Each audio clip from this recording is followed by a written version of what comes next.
नमस्ते दोस्तों, सत्ता और समाज के किस्सों में आपका स्वागत है।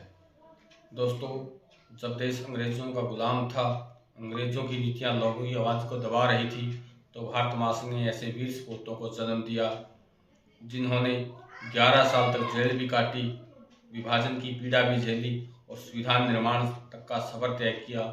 संविधान निर्माण समिति की श्रृंखला में आज हम बात कर रहे हैं ऐसे महापुरुष की जिन्होंने को जरनवाला के नंदलाल के नाम से भी जाना जाता था, मास्टर नंदलाल मग्गू की। मास्टर नंदलाल मग्गू का जन्म 1 जनवरी 1887 को पंजाब के जरनवाला के झांग के मगियाना गांव में हुआ था। इनके पिता का नाम कालाराम और माता का नाम रमीबाई था।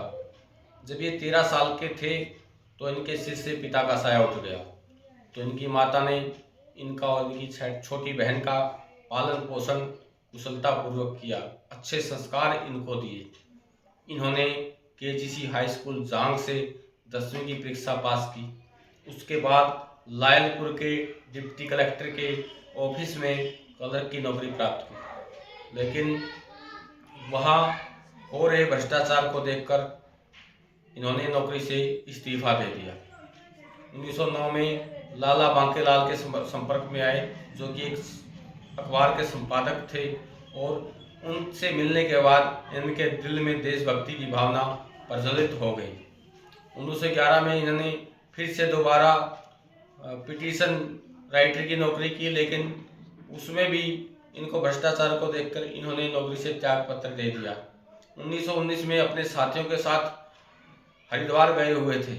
वहाँ महिला नेत्री कानाबाई, जिनका रोल्ट एक्ट कानून के खिलाफ वक्तव्य चल रहा था, उन्होंने उनका भाषण सुना और इस भाषण ने उनके दिल पर गहरा असर डाला।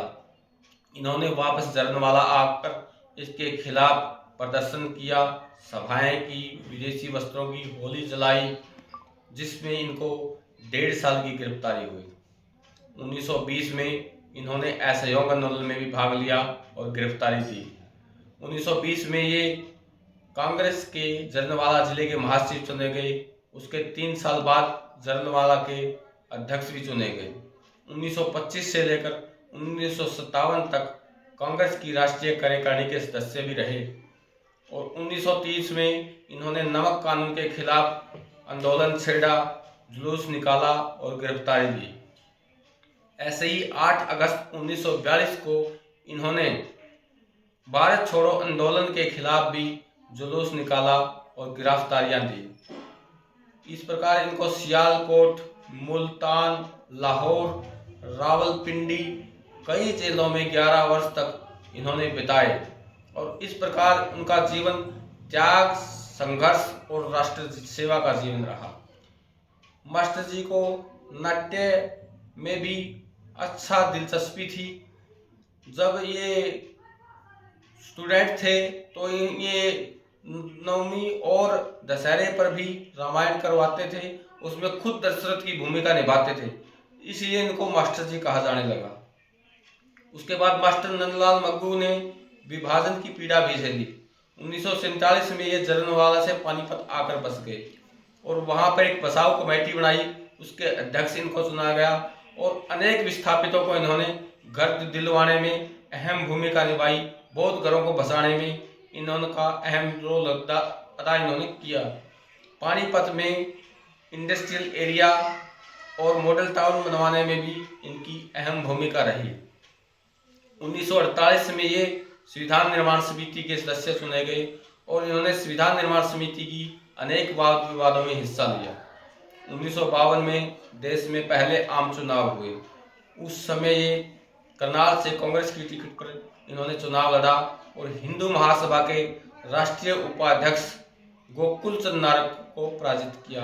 इससे आप अंदाजा लगा सकते हैं कि इतने बड़े नेता को हराना तो लोगों के दिलों में कितनी जगह इनके लिए थी। 1957 में मानवीयता के आधार पर खराब स्वास्थ्य के चलते इन्होंने चुनाव नहीं लड़ा और एक कांग्रेस प्रत्याशी के समर्थन में प्रचार किया और उनको भारी मतों से जीत दिलवाई। 17 अप्रैल 1959 को भारत माता का ये वीर सपूत इस दुनिया को अलविदा कह गया। दोस्तों, पंडित मास्टर नंदलाल मग्गू का जीवन हमें ये सिखाता है कि आज़ादी यूं ही नहीं मिलती, इसके लिए अपना परिवार त्यागना पड़ता है, अपने सपने त्यागने पड़ते हैं, देश के लिए समर्पित होना पड़ता है, अपना घर त्यागना पड़ता है। तो अगर आपको इस महापुरुष का जीवन पसंद आया हो तो मेरे चैनल को लाइक, शेयर एवं सब्सक्राइब करना ना भूलें। अगर आपको किसी और महापुरुष का किस्सा याद है तो कमेंट बॉक्स में अवश्य लिखें। धन्यवाद।